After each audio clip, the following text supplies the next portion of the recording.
Hi guys! Today we'll be recapping a story, A Male Protagonist is Blocking My Way. Please like the video and subscribe to the channel. It helps us a lot. Enjoy. Ariel is out and about on a summer night when a young man bumps into her. She's not the type to just let things slide, so she confronts the guy about it. But instead of apologizing, the young man tells her to move away.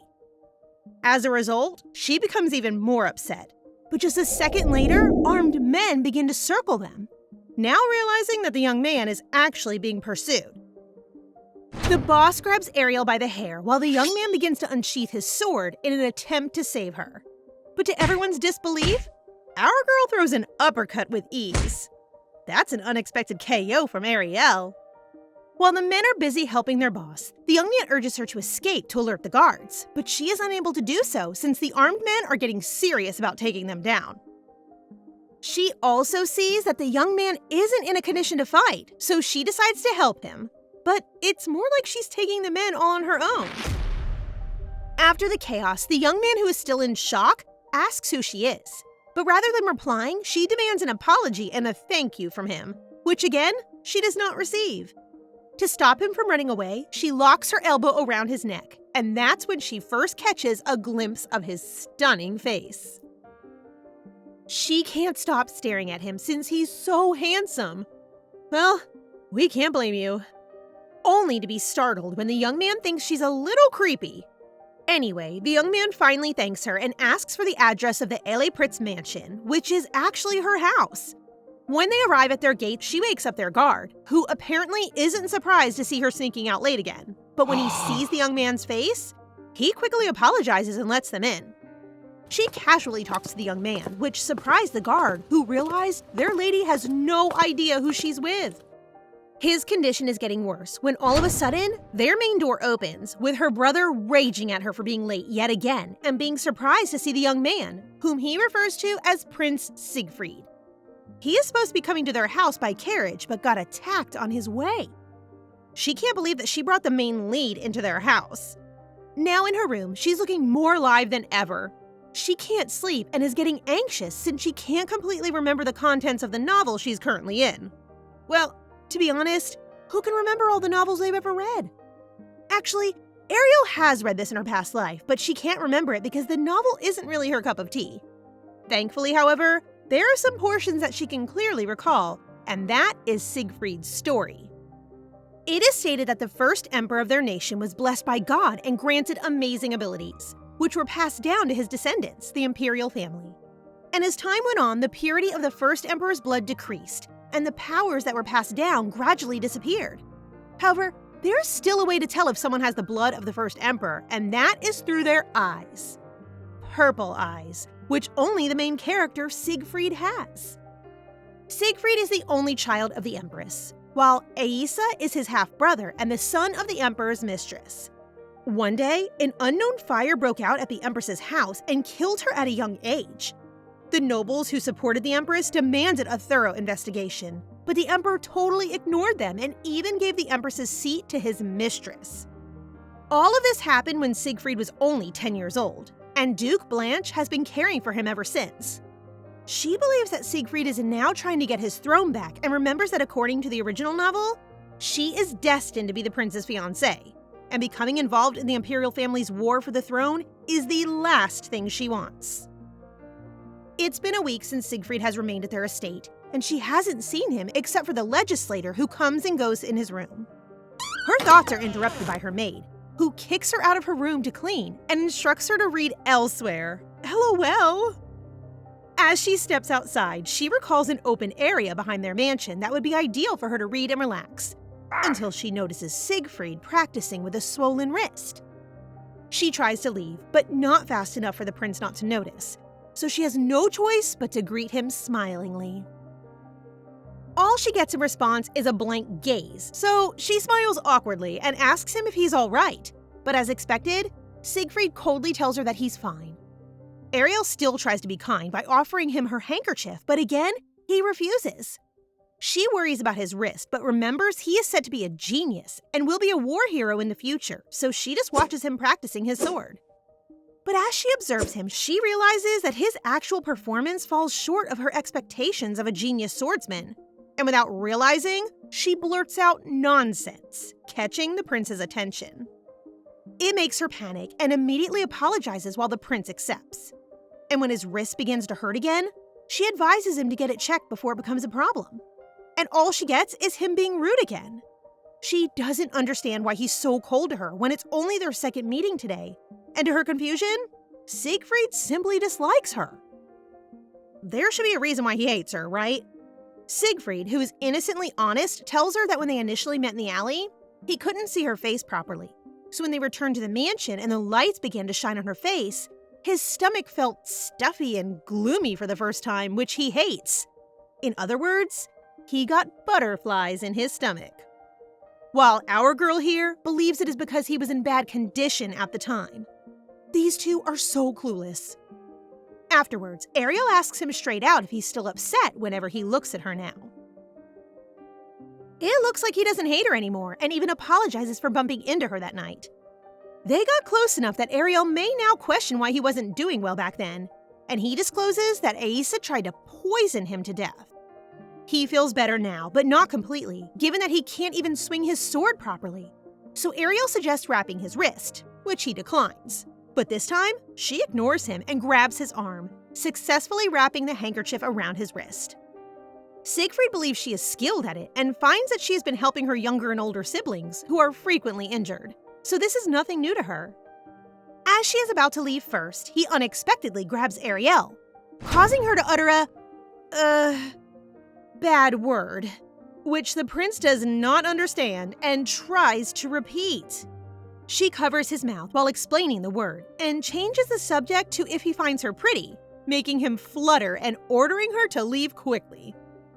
That night, she dresses casually and prepares to sneak out again. She then goes to a pub to have a drink and realizes she forgot to bring her wallet. Just then, a pretty young man with white hair appears and offers to buy her a drink, but only if she agrees to be his chatting buddy for the evening. The young man's name is Killian Aprecion, and when he asks for Ariel's name, she accidentally exposes her real name but quickly changes it to Ella, which he simply combines and calls her Ariella. She recognizes him as not from the area because of his accent, when Killian discovers, well, actually her disguise while in town, that she is a maid of the Count, and he even mentions how the lady of the house is rumored to be really beautiful, as pretty as her.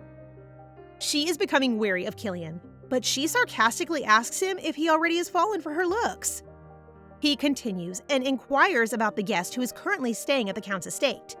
Many people have expressed interest in her since she refers to herself as the estate's maid, but never to this extent. He then casually asks her whether she has a hidden tunnel she uses to get in and out of the estate because the security is so tight, leading her to believe that the guy is up to something. After their drinking session, he offers to escort her home, which she declines. Thankfully, he does not use any aggression and leaves her be. And just as they are about to part ways, Killian drops a scroll, which Ariel picks up, scans, and realizes something bad could happen if she flinches. So she ties it back, gives it to him, and runs away. She looks much more sober, wondering why Killian has a portrait of Siegfried. When she gets home, she quickly knocks on Siegfried's door and recalls that, according to her brother, Siegfried has lost all of his money and has borrowed some from someone before coming to their house. She has finally put two and two together and realized that Killian could be the loan shark from whom he borrowed money. Siegfried can't believe Ariel wakes him up at 2 a.m. and tries to close his door, nearly hurting her. She quickly explains the situation regarding the man at the bar, but this only shows him that she's drunk, and he locks the door in her face. Well, her warning did not reach Siegfried successfully, so she goes back to her room. Now that she's sober, she realizes Killian did not even drink one glass when they were in the pub. She's thinking about this when she hears a strange sound, and Killian jumps into her window, puts his hand over her small face, shushing her. He seems harmless, so Ariel is not cautious of him. Both of them are surprised to find themselves in the same place when suddenly, guards start searching for an assassin. But by the time she realizes it's him, he's already leaped and escaped. She tells the knights where he goes and notices he's hurt because of the blood marks he left in her window. The next morning, she quickly looks for her brother to ask what happened last night and overhears Siegfried and her brother already discussing it. Since Siegfried is already aware of her listening in, she has no choice but to reveal the information she accidentally knows. After learning the assassin is her drinking buddy, her brother can't help but worry. She shares his name and describes what he looks like, while Siegfried apologizes for ignoring her warning. They all come to the same conclusion that Aisa is behind the plot to have him killed, while her brother offers to post extra guards to protect him. During their conversation, Ariel notices Siegfried smiling sweetly at the support he is receiving. Looks like someone is getting smitten. Her brother offers her extra guards as well, but Ariel turns them down because it will be harder for her to sneak around. But Siegfried persists, and she has little choice but to give in, at least until Killian is apprehended. And on top of that, she receives another thank you from him, which she teases him about. It's been 2 weeks since she's been staying home, and the boredom is really killing her. But that ends today, since the annual Eliprit Summer Festival has begun. It's a joyful event before the start of catching sailens, a legendary monster. Millard, her younger brother, walks into the room, and she thinks he's finally home after he gambles away all his money. We appear to have a gambling addict and a drunkard in the family. She doesn't pay any attention to him and instead looks at her maid, who is getting her disguise ready for the festival when Siegfried hears about it. She tries to invite him, but he hates noisy places while her older brother is busy. So she plans to find some handsome men on her way. Her older brother reminds her to bring bodyguards with her. Not that she has a choice. So, off she goes. When she gets in town, the guards inform her that the party will begin in around 2 hours, giving her plenty of time to wander around. So she prepares to leave while informing her guards she'll only change in the tent. After changing, she escapes discreetly while her guards are distracted and leaves a note, giving her guards a headache. While she's walking, she finds more soldiers patrolling and even hears them looking for the prince, when she comes across men who seem really suspicious. From what she can tell, the sack the men are carrying contains neither powder nor anything of the sort. So she keeps following them when a hand slips out of the sack with the handkerchief she uses for the prince. There is no time to call for backups now. Plus, she must act quickly, otherwise she will miss them.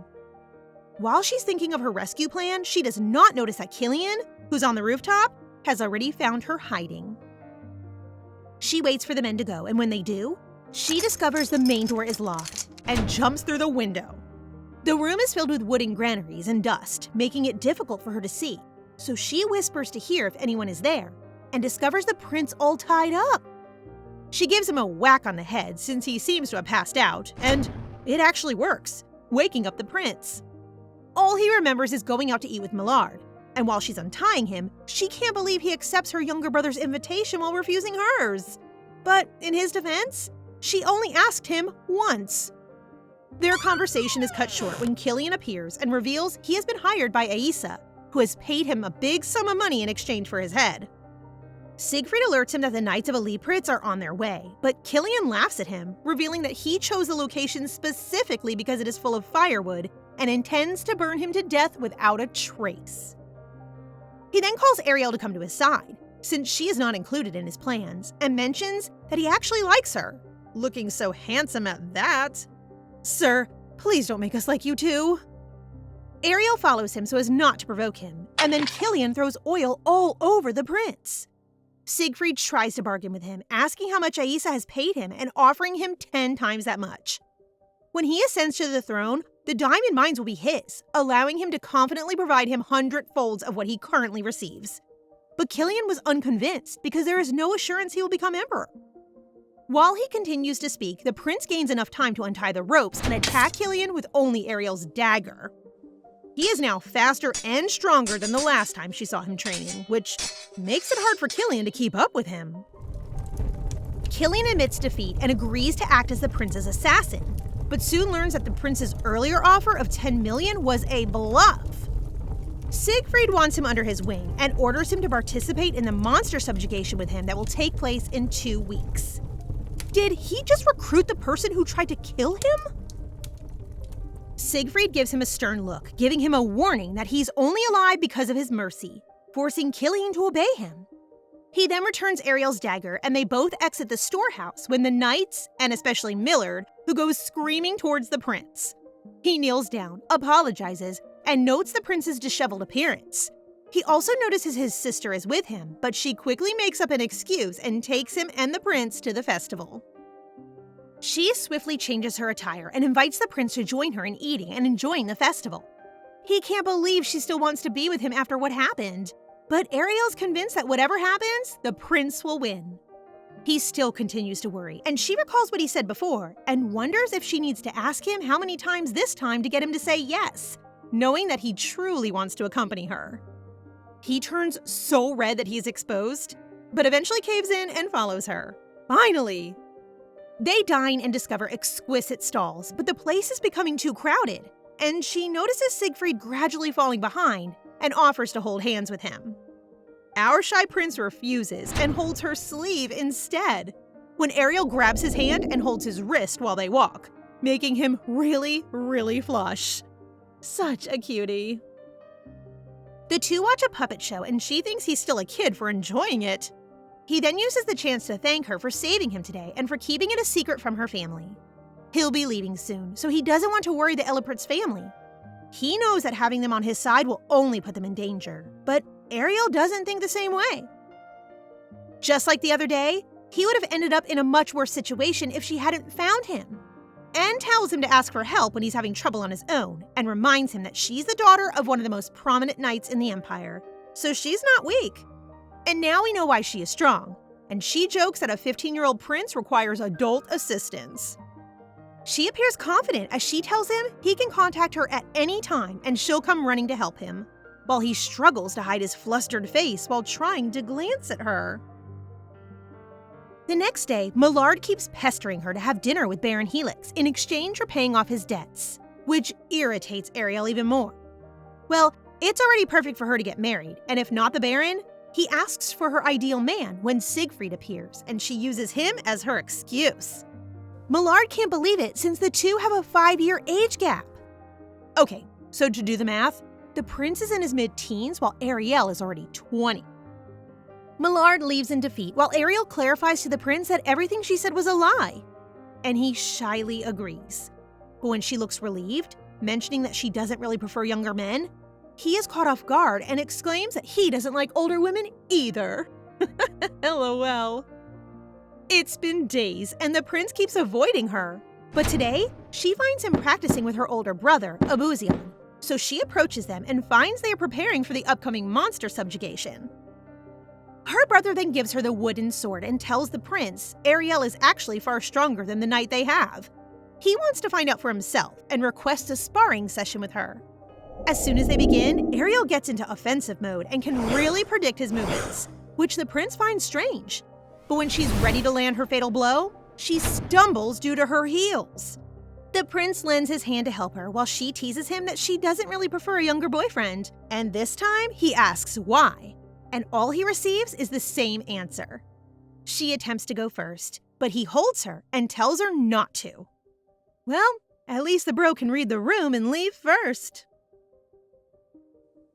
Ariel blushes at the prince's serious question about her ideal boyfriend. But he quickly explains that, as a noble, he must understand the preferences of a commoner. And then she gives him a rundown of all the qualities her ideal boyfriend should possess, which are very specific to him. He informs her that he is just curious and has no other motives, and he leaves her with an upset face. Every year, it is a tradition to gather southern nobles 2 days before their annual monster conquest. Ariel becomes preoccupied with arranging accommodations for the nobles visiting the mansion, and they gather for a final feast and celebrate the night. During the party, Ariel looks stunning in her red dress, attracting the attention of the guests, including Master Manuel, who approaches her and thanks her for her efforts in preparing the event. While they are talking, the prince walks in looking as dashing as ever, and when he catches sight of her with Master Manuel, his reaction changes. As the night progresses, Ariel informs Master Manuel that she should leave and wishes him goodnight while he takes the opportunity to ask her if she has plans for the next day. But before she could answer, the prince cuts them off and points on the exitway so he could leave. Ariel thinks the prince is drunk due to his behavior and is concerned because he's still a minor. She asks him who provided him alcohol and is surprised to learn that her brother Millard is to blame. She's ready to leave to see her brother when he grabs her and asks if Master Manuel isn't her type. With that, she loses her temper, telling him that she doesn't care about Master Manuel. The prince asks her to keep away from Master Manuel, but she tells him that they have been close since childhood. He's still murmuring phrases that she can't understand, so she touches him only to discover that he's already asleep. The next night, Ariel finds the nobles noisy. She looks at the prince in front of her and remembers how drunk he was the night before. She notices him talking to her brother and believes it's nice for him to establish a bond with her family members. Their gazes lock, but he swiftly moves his gaze away. Count Pereza then invites her for a walk, which she accepts, and the prince watches them as they leave. While outside, Ariel is enjoying the fresh air and ignoring the gentleman next to her when he suddenly kneels and offers marriage. He expresses how much he's looking forward to this day and has even thought about having kids with her. She discovers that her standards for her ideal groom are spreading throughout the South, and as a result, she receives numerous marriage proposals. But after meeting the prince, her standards change, and doesn't like it being so abrupt. Just then, the prince interrupts their moment from the window before she can react. He then demands Count Pereza cancel his marriage proposal because Ariel has already said she likes him, that he is the most beautiful and important person in the world, and that she cannot take her eyes off him. Ariel looks so done with him and is crying on the inside since rumors can spread so fast. While Count Pereza is confused, he asks her if everything is true, which she denies. But the prince continues talking about how Ariel tells him in front of her brother how much she likes him and dares to call her brother to testify. Such an actor! Broken-hearted, Count Pereza tells her to forget his proposal before fleeing. The next day, everyone is getting ready for the event, Subjugates the Beast, and notices the nobles are treating her like they always have, indicating that Count Pereza hasn't said anything yet. Suddenly, she spots Count Pereza, who immediately flees upon seeing her and the prince, who looks undeniably handsome, but emotionless. She thinks maybe he's still furious about yesterday's incident, and he completely ignores her, which surprises her. Someone is hitting puberty. As they gather, Killian, who looks great in his new suit, greets her. The prince has previously informed Abuzian about him, who initially objects, but later finds him useful in the prince's war against Aesa. But she still doesn't trust him because he's into power and money, and she's afraid he'll stab them in the back, so she decides to ignore him and ask him to back off. Killian intends to stick around her since she's the only person he knows, and he believes they'll get along. After all, they are drinking buddies. Ariel is overjoyed that they will arrive at Corte Village the next day because she is looking forward to eating the Corte Village grapes, which is the reason she joins the event. She is carrying Abuzian's meal with her so they can eat together when she sees the prince with him. She still hates how the prince acted last night, so she decides to join the other nobles instead. They warmly welcome her, but while eating, the nobles start to pry on her love life, and she soon regrets her decision to join the group. Exhausted from all the attention, she decides to settle in a quiet spot where Killian is seated. But he misinterprets her presence and begins to tease her. They continue on their way, and Ariel uses Killian as her shield to keep the nobles away while the prince keeps a close eye on them till they get to their destination. Everyone is busy unpacking when a boy approaches her and insists that she follow him. She is skeptical that the prince is behind it, but she lets the kid know that she has no reason to follow. But the boy still insists, so she decides to see him in an hour to clear things between them. She really has no idea why he keeps acting like a brat around her, while the prince questions her for being so close with Killian. Seeing where this is going, she informs the prince that she knows it's normal for him to develop a crush on her, but that she doesn't like it. He denies it and starts to act all cute, telling her he really just wanted to help her yesterday. And our girl almost falls for it. All she wants is to meet and marry her ideal man, but Siegfried keeps shooting her suitors away. In his reasoning, he doesn't like to imagine her marrying someone else. That's when she realizes maybe the prince really likes her and asks if he's trying to propose to her. He looks really nervous and wants to confirm if she'll accept his feelings, and he receives an immediate no from Ariel. The prince is really persistent, but she still keeps pushing him away. Yes, baby boy, you're still a minor. Even though Ariel feels nothing for him, he makes sure she knows he won't give up on her until her feelings change. They're both really honest about it, which I appreciate. After hurting his feelings, it appears that the prince will not stop anytime soon, causing her some concern. Then she recalls the novel's timeline that following the prince's victory with their monster conquest, he'll soon leave for the war in the east, and then the battle for the throne will begin. Because of this, she chooses to let him be since they really don't have much time together. The next day, she notices that the nobles are becoming anxious. This is because, while sailens rarely murder people, they can certainly injure them. Sailens are magical creatures that have the face of a human and the body of a bird and have extremely sharp claws. It's a pain in the neck to fight them because they're known to seduce people if you look into their eyes or listen to their tunes. After a while, Abuzion gathers them, and they are on their way to hunt sailens. So Ariel tries to give the prince some advice, as this would be his first hunt, but he never looked her way. Well, she already knows he's powerful, so it's not like it's a big deal. When they arrive where the sailens reside, Abuzion warns the prince that the sailens have the ability to show illusions once charmed, which is not a problem for the prince. They only walk for a while before they come upon sailens, who are waiting to hunt them as well. The monsters let out a deafening scream, signaling the start of some action. Our girl has no trouble slaying monsters or assisting other nobles, but she gets worried when she recalls that in the novel, Siegfried will undoubtedly be hypnotized by the monster.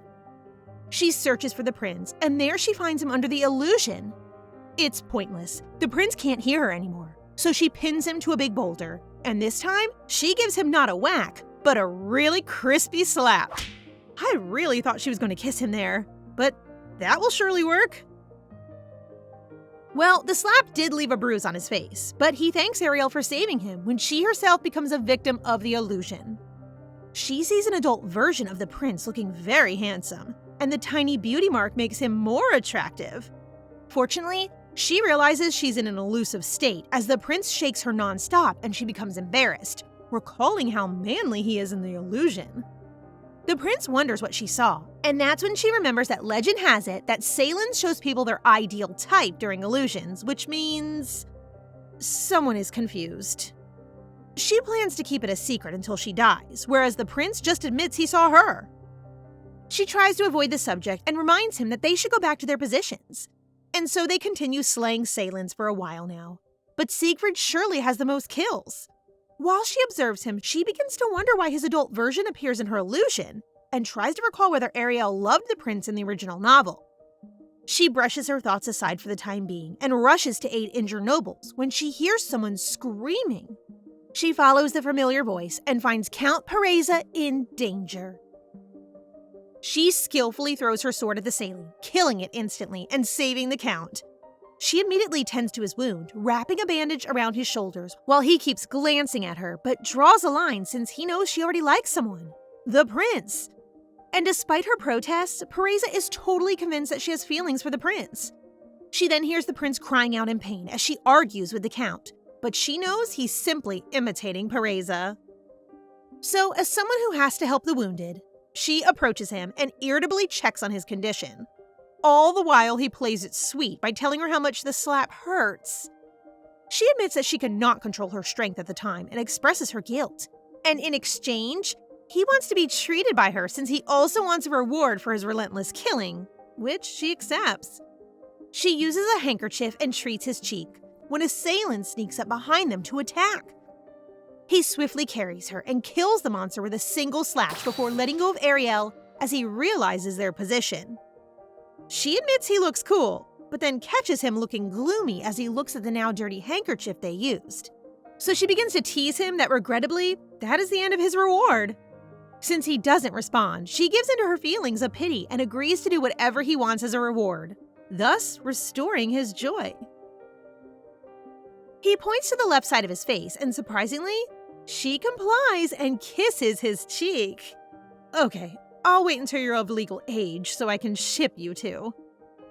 He seems content while she chooses to see him as a puppy rather than a man in order to put her mind at ease. After all, their time together is limited. The first day of subjugation succeeds, and most of the nobles express gratitude to the prince for saving their lives. And Ariel knows these nobles will fight beside him against Aisa later in the novel. While they are having a feast, Ariel excuses herself first to sleep, but her puppy is stopping her when Pareza steps in and says that Ariel has overworked her body today, so she should really rest. Well, Pareza is right, so the prince lets go of her hand and glares angrily at the count. She comes out of her room in the middle of the night to see the prince bickering with Pareza. The prince, who is still acting very childish, warns Pareza not to associate himself with Ariel. While the count claims he was only trying to help Ariel earlier, since the prince keeps holding on to her without first looking at her condition. I'm siding with Pareza here. Before the prince can say anything else, Ariel, who has been listening, quickly covers his mouth while Pareza apologizes and leaves, which leads to another misunderstanding. She voices her displeasure at the prince's behavior, while he argues that the count is incorrect and that he has been looking at her all the time. Ariel freezes. She'd be pleased if someone her age told her this now, but hearing it from the prince is agonizing. Same girl, same. Their conversation ends when the prince wonders why she's already up. Well, she's actually hungry, so she invites him out of courtesy, which he accepts. While they eat, she remembers his first impression of her and asks whether his stomach still aches or feels nauseated when he's with her. Our boy is known for his honesty, so he confesses that the reason his stomach hurts at the time is because he likes her, but she just laughs it off. She continues to dismiss his feelings by telling him his explanation is uninteresting, making him upset and leave. After that night, they fought sailens for 3 days, and Siegfried has been avoiding her ever since. And on the 4th day, they announce the success and end of the subjugation, thanks to the help of the prince. Everyone begins to celebrate and gather around the prince, while Killian approaches our girl and requests a dance, which she flatly declines. Killian is so excellent at making Ariel feel awful that she gives in and agrees to dance with him for once. But just as she's ready to take his hand, a blade flies right next to him. You guessed it, our puppy, who has been avoiding her, has not become any less possessive. Killian realizes it's not a good idea to upset him, so he vanishes, leaving the two behind. No one said anything, so Ariel starts the talk by telling him he's being rude to Killian. In the prince's defense, they still can't trust him because he was under Aisa's control not long ago. She then opens up about how he's been avoiding her and how they have little time left together to continue fighting, which confuses the prince. But if that is the case, he believes Ariel will eventually forget about him and spend her days in peace, which will make her happier. Now that she thinks about it, her days will most likely return to their typical boring routine of daily chats with her maid, brothers, and marriage proposals to read. So she assures him that he is someone she will never forget. And besides, they can write letters any time. But all of this seems like a farewell to him, so again he leaves. She follows him in town till she sees him approached by a noble who keeps rambling about the Empress's death, and the prince reclaiming the throne will start a fire, which Ariel knows is a really sensitive topic for him. He simply walks away, and Ariel tries but fails to catch up with him after bumping into someone. The next day, the grapes she's been waiting for finally arrive, and she plans to share them with the prince. She cheerfully informs him about the grapes as she waits outside his room, but he pays little attention to her. Outside the forest, Siegfried is resting on the grass when Ariel once again joins him. She sits alongside him and appreciates the serenity, but not for the prince, who, according to the novel, will immediately head to the Eastern Front to fight after assisting in the subjugation of monsters. She unconsciously cheers him up for the next war, which puzzles the prince once again. Fortunately, she is able to swiftly come up with an excuse, claiming that since the East is currently struggling with invaders, she believes he will head there. Even so, the prince still worries since there's no guarantee he'll come back alive. Plus, Aisa will be using this perfect time to get rid of him, and he feels frustrated with the nobles who are passing all responsibilities to him. They remain silent for a time, but she encourages him not to get distracted by his fears and to focus on what is in front of him. She then becomes enraged as she thinks of all the nobles who are simply watching from the sidelines rather than supporting a 15-year-old prince, and she advises him not to listen to them. However, he can't help but fear since he has nothing left. His mother died, and he has no place in the palace, making her really worried. She intends to tell him something, but her conscience tells her not to, but in the end, it's as if her lips have their own mind and proclaim that he can be her husband after 5 years. The three of us are surprised. Well, yes, including me. She quickly explains she'll be with him so he won't have to endure alone. but only after he becomes an adult and then apologizes for taking his confession last time lightly. Siegfried is now looking more confident and asks her to wait for his proper proposal when the right time comes, while she smiles at him, ready to give him a chance. Finally, Ariel can savor her favorite grapes while the prince enjoys watching her eat. She almost chokes when the prince brings up the subject of what she saw in her illusion before, but she doesn't give a clear answer, making him even angrier just thinking about whoever her illusion man is. She merely states that she saw her ideal man, but he declares that no other man is more attractive than him, with which Ariel completely disagrees. Since she saw his adult Whoops, she almost said it, but it looks like the prince has already caught on. The next day, as she begins to pack her belongings, Cavil, the owner of the Corte farm, knocks on her door and announces that she is now the owner of the vineyard, making her jaw drop. He shows her the deed and wants her to sign it, and the only person she can think of who would spend that much money on her is the prince. She interrupts his meeting, still can't believe he bought her a vineyard without telling her, and refuses to accept it. The prince is confused by her rejection. He has spent all night considering what she wants. He asks hesitantly if his efforts are too much for her, making her feel sorry. Well, these two are forgetting that people are in the room. Since everyone in the room persuades her to accept the prince's present, she ends up signing the document that makes her the owner of the Corte vineyard. After that, she notices a shift in how the nobles treat her, and according to one noble, they can see how well the prince and her get along during the event. As they make their way out of the forest, Ariel senses something unsettling and begins to pay closer attention to their surroundings, while the prince only focuses his attention on her. Soon after, Ariel's intuition is confirmed when arrows begin to fly, primarily directed at the prince. A trap has been set for them, and everyone gathers to protect the prince, including Ariel, while the prince is having a hard time calming his horse. Ariel deflects every arrow aimed at him, and it turns out our girl isn't only a swords expert, but she's an archer as well. However, they are outnumbered, and she realizes escaping is their best option when she spots an assassin lurking behind the prince and shoots an arrow in his direction. There isn't time to warn the prince, so she catches the approaching arrow with her bare hand, saving him, but wounding her palm in the process. That is some quick reflex from our girl. Surprised by the attack, the prince's horse bolts and rushes away. So Abuzian orders Ariel to follow the prince while they take care of the assassin.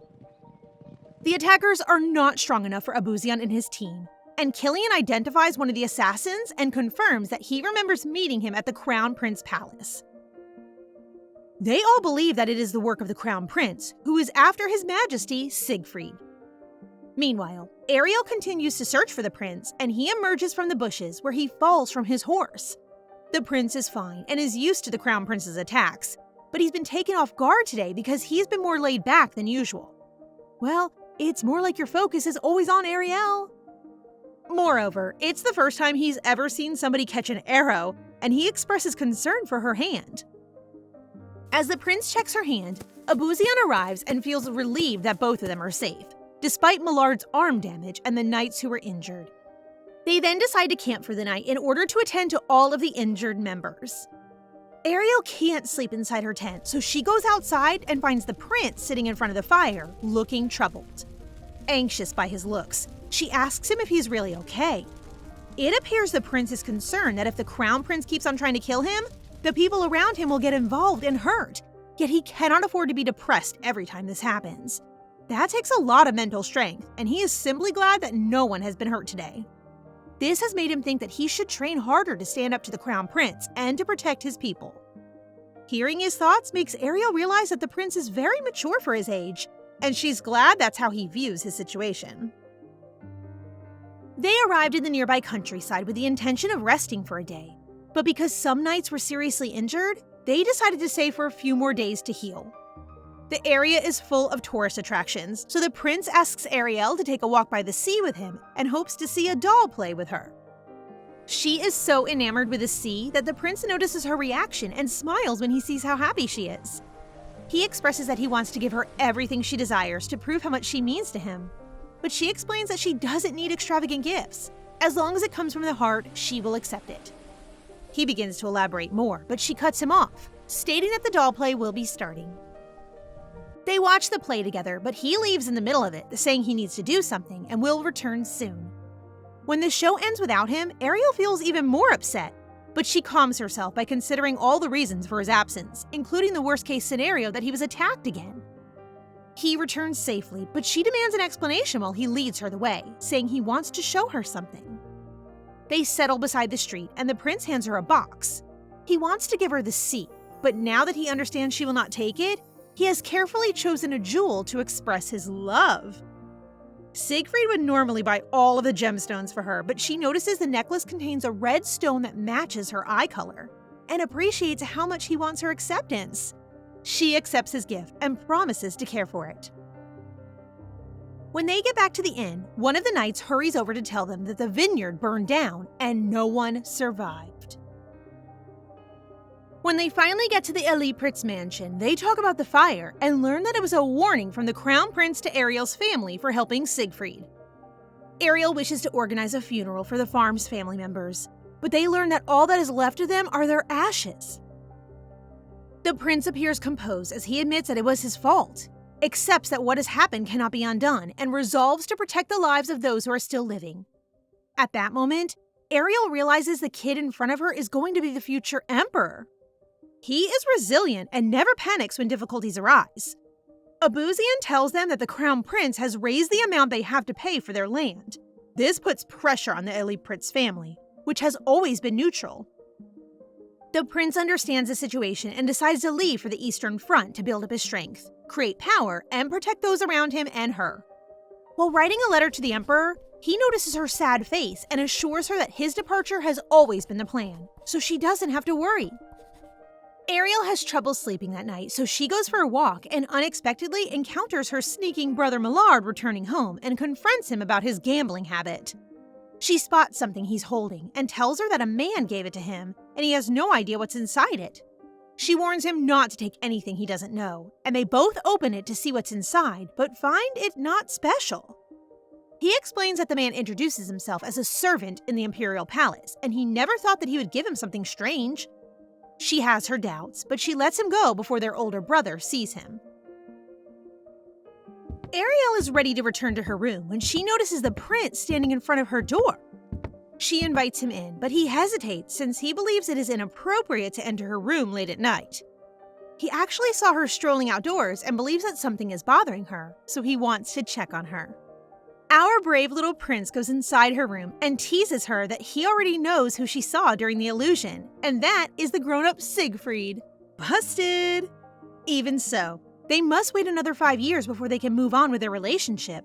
That's when she recalls that in the novel, Siegfried will fall in love with the main girl, and she starts to worry about all the waiting. Her thoughts are interrupted as their mansion begins to tremble, and when they go outside, they discover that a dragon has broken through their house. Millard cries to Ariel that the box actually contains a summoning stone and that the raging monster is what came out. The prince orders Millard to call Abuzian and instructs Ariel to bring him a sword while he holds off the monster. One of the maids is still in shock and unable to move, so Siegfried is forced to guard her, placing him at a disadvantage. Fortunately, Ariel arrives just in time to slash the beast while looking really awesome. Ariel throws the sword to him, and the prince quickly uses it against the dragon. It leaves several injuries to the monster, but the attacks are not fatal enough, fortunately. Abuzian and the knights arrive just in time. They chain the dragon, bringing it down, as Siegfried launches the final blow, killing the monster. Abuzian and the prince assess the situation and discover that the box Millard received from a royal attendant contains a summoning stone. There's no chance that was an accident, and the prince believes Aisa plotted it all.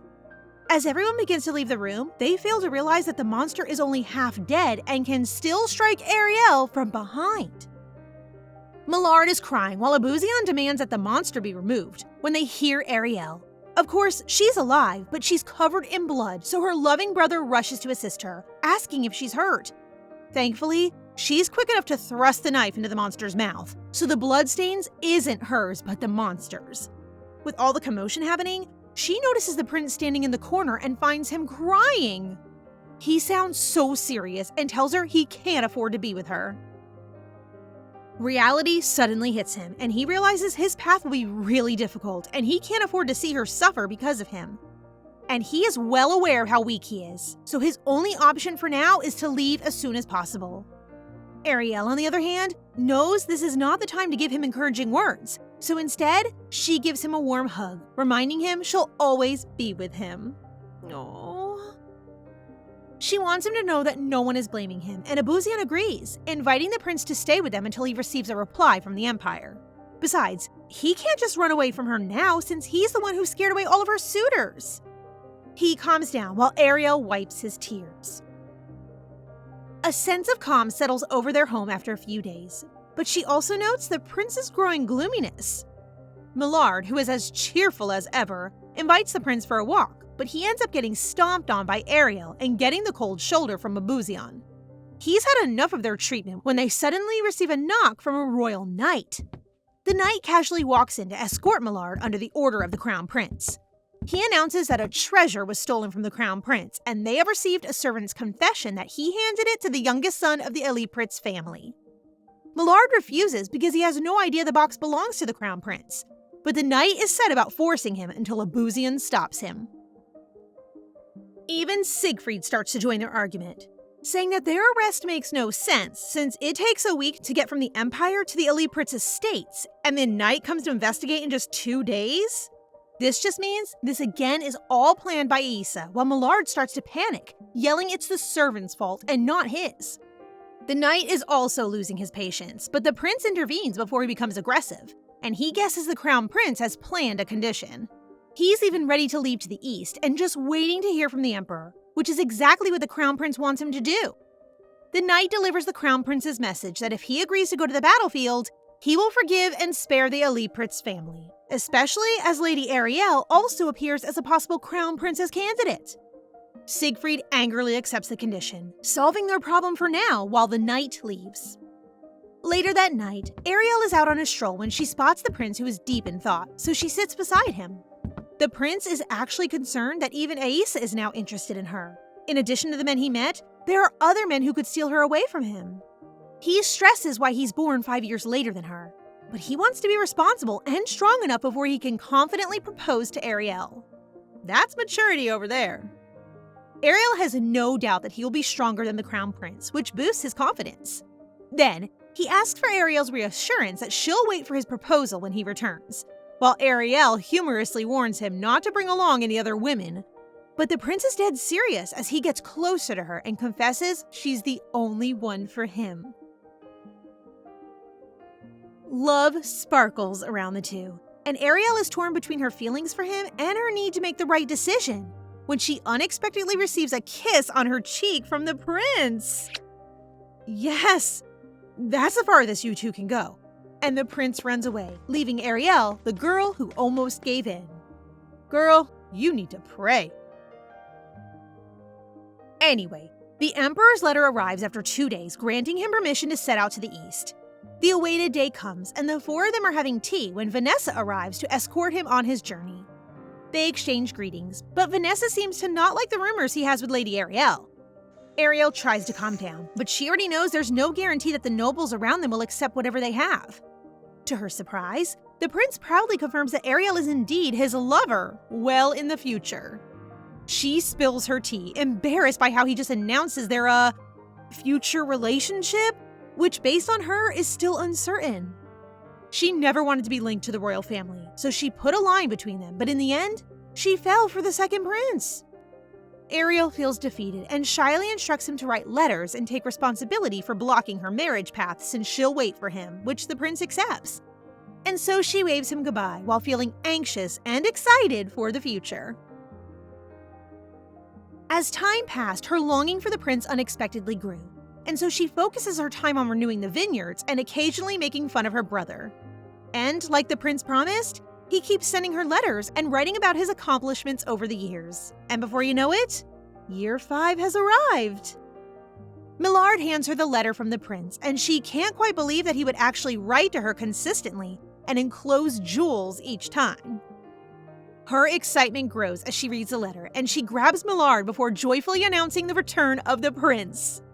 Yay! The wait is over! Siegfried's victory against the Western Kingdom, which had long been a threat to the Empire, has restored peace, substantially improving his status. He gained the favor of nobles, and word of this spread to the south, making her very happy. The prince will return to the palace as a war hero, and a banquet will be held to honor him, to which the Alupritz family will undoubtedly be invited. But while she is delighted to see the prince, she fears that she will have to face Aisa, who is known to be cruel in the novel. And when they get to the Empire, the first place she goes to is a dress shop, but as soon as the clerk learns her identity, she tells her that everything she buys is already paid for. She discovers that the payment is also in her name, so they have no means of knowing who the real person is. But she already has a suspicion that it is none other than the prince. Though she can't rule out Aisa, she dismisses the possibility and trusts Siegfried, so she happily shops. After she shops, she's greeted by Millard, who shares the rumors he heard at the casino that Siegfried's next target is the throne. Ariel has hazy recollections of the novel's events, but she does remember that Siegfried would be sitting on the throne, but she can't recall Aisa's future. The next day, the boys put on their best suits for the banquet, while Ariel wears a dress that is nothing short of breathtaking. When they arrive at the palace, she discovers a large number of young ladies gathering, since Aisa has said that he will officially select a crown princess to take attention away from the main event, which is Siegfried's welcoming party. Abuzian chats with some nobles while Millard is busy eating, leaving her alone with no one to talk to, when Lady Lanesha approaches her. The lady appears to recognize her, which is due to rumors about Ariel's relationship with the second prince, and offers to assist during the event. She seems kind. Or is she? Ariel is able to chat with the other ladies thanks to Lady Lanesha when she notices the other table. She notices the redhead lady purposely placing a wine glass near another girl, expecting that the latter will knock it over and spill its contents down her gown. The innocent lady apologizes and bows, but the attention-seeking lady demands that she kneel, which is excessive. So Ariel steps in, but this has been cut off when Crown Prince Aisa arrives. This is her first meeting with Aisa, and she is taken aback by how attractive he is. According to the novel, the Crown Prince is the guy she is supposed to marry, so she really needs to be careful not to run into him alone. And when they announce Siegfried will be late, she decides to stay on a terrace, contemplating how to greet him when they meet, when a young noble starts to hit on her. The young man starts to mock the prince, thinking she'll give him a chance, but finally, after 5 long years, the best at shooing Ariel's suitors away has shown himself. The prince is now all grown up and looking so fine. I can finally ship them in peace. When the prince greets her, Ariel doesn't respond with a hug or an I miss you, but rather questions his identity, convinced that the adorable young Siegfried can't possibly be this guy standing before her. The prince scares the young man first until he leaves the terrace before continuing their conversation. Now that she can see him up close, he definitely seems mature, and she's not sure if she can still make him blush or joke around with him as he has changed a lot. He then formally greets Ariel. He drops to one knee to kiss the back of her hand, making her blush. She misses him so much and is glad to see him return safely, but she wonders why he's outside. He is actually looking for her so he can make his grand entrance with her, and the couple is warmly welcomed by the nobles. However, as soon as they walk down the stairwell, the Crown Prince approaches Ariel and invites her to a dance. Because of the attention on her and the fact that he's the Crown Prince, she has no choice but to accept his hand, or else it will cause trouble later. She looks really sad because today is meant to be her first day with Siegfried, but even the prince can't do anything about it. They've moved to the spotlight, and Aisa starts to hold her, which she really hates. So she decides to close her eyes while she endures a dance with him. Our couple's perfect night has just been destroyed by the Crown Prince. So guys, what do you think of this story so far? Please subscribe and turn on notifications for updates on this and all our other stories, so you can be the first to find out when they're out. Thank you so much for your support. See you in the next one!